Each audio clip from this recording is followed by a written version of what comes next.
ગુજરાત ભાગ્યશાળી છે કે તેમના કુશળ નેતૃત્વનો લાભ અઢી દાયકા કરતાં વધુ સમયથી મળતો રહ્યો છે. રાજ્યના સર્વગ્રાહી અને સમૃદ્ધ વિકાસનો પાયો 2001માં શ્રી નરેન્દ્રભાઈએ મુખ્યમંત્રી તરીકેનું સેવા દાયિત્વ સંભાળ્યું ત્યારથી નખાયો છે.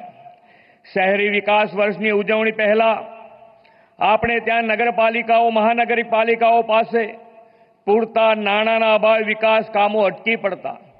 નગર એટલે નળ ગટર અને રસ્તા એવા વિકાસ કામો પૂરતો શહેરીકરણનો ખ્યાલ સીમિત હતો. નગરોમાં ગટરના ઢાંકણા બદલવા જેવી નાની બાબતોની વહીવટી સ્વાયત્તતા પણ જોઈએ તેટલી નહોતી. રાજકોટ જેવા મોટા શહેરોમાં પણ ટેન્કર રાજ ચાલતું હતું. અંડરગ્રાઉન્ડ ડ્રેનેજ, સુએજ ટ્રીટમેન્ટ જેવી સુવિધાઓ નગરો માટે કલ્પના સમાન હતી અને હતી તે પણ પૂરતી ન હતી. નગરપાલિકાઓ શહેરો સુધરાઈ કહેવાતી, પણ નગરજનોની સુખાકારી સુવિધામાં સુધારો થાય તેવા કામ ઓછા થતા. શ્રી મોદી સાહેબે શહેરી વિકાસની આખી પરિભાષા તેમના મુખ્યમંત્રી તરીકેના કાર્યકાળમાં બદલી નાખી છે. આજે વડાપ્રધાનશ્રીના માર્ગદર્શન અને પ્રેરણાથી આપણું ગુજરાત શહેરી વિકાસ સહિત સર્વાંગી વિકાસનું રોલ મોડેલ સ્ટેટ બન્યું છે. ગુજરાતના શહેરીકરણને સુવ્યવસ્થિત અને આયોજિત બનાવવા શ્રી નરેન્દ્રભાઈએ દેશમાં પહેલીવાર 2005માં શહેરી વિકાસને સમર્પિત થીમ સાથે શહેરી વિકાસ વર્ષ ઉજવ્યું.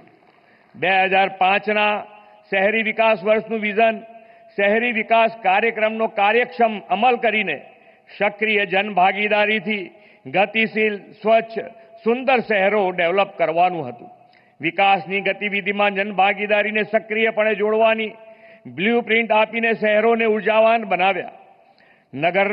મહાનગરોમાં લેક ડેવલપમેન્ટ, અંડરબ્રિજ, ઓવરબ્રિજ, રમતગમતના સાધનો, garden development, library, community hall જેવી સગવડો વિકસાવી અને શહેરી લોકોના જીવન ધોરણ સુવિધાયુક્ત બને તેવા નગર વિકાસના કામોનો નવો અધ્યાય શરૂ થયો. લોકોમાં પણ નગર શહેર પ્રત્યે પોતિકાપણાનો ભાવ જાગે અને નગર સુખાકારીના કામોમાં નવા માપદંડ પ્રસ્થાપિત થાય તેવી નેમ સાકાર થઈ. સિવિક સેન્ટર શરૂ કરાવીને સિટીઝન સેન્ટ્રિક સેવાઓ ઓનલાઈન મળતી થઈ અને ઇઝ ઓફ લિવિંગ વધવાની શરૂઆત થઈ. 2005નું એ શહેરી વિકાસ વર્ષ આજે સસ્ટેનેબલ ડેવલપમેન્ટ સાથેના સ્માર્ટ સિટીનો સંગીન પાયો બન્યું છે.